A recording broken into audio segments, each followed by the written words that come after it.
नमस्कार. आज आपण पावसाळा स्पेशल रेसिपी बघणार आहोत. आता सगळीकडे मार्केटमध्ये आपल्याला स्वीट कॉर्न दिसत आहे.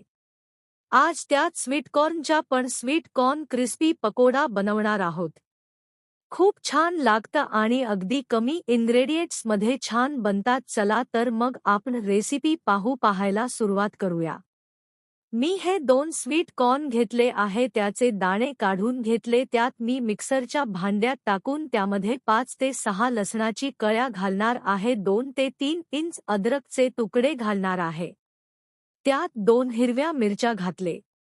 हे मिक्सरला मी थोडं जाडसर दळून घेणार आहे. खूप बारीक अशा प्रकारे बघा मी हे मिक्सरला काढले. हे जात आपण एका भांड्यात काढून घेऊयात. तुम्हाला बारीक चिरलेली कोथिंबीर घालायची असेल तरी घालू शकतात किंवा बारीक चिरलेला कांदाही घालू शकतात. खूप छान लागतो, पण मला हे असेच होते तर मी यामध्ये आता थोडीशी हळद घालणारे, चवीपुरतं मीठ आणि जिरं घालणार आहे आणि हे चांगलं मिक्स करून घेते. एकीकडे मी कढईमध्ये तेल गरम करायला ठेवले. तेल चांगलं गरम झाल्याने चला आता पकोडे करून घेऊया. पकोडे करताना मी चिमूटभर खायचा सोडा टाकणार आहे.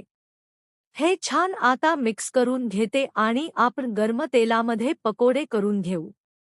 आपल्याला ब्राऊन कलरपर्यंत फ्राय करायचे.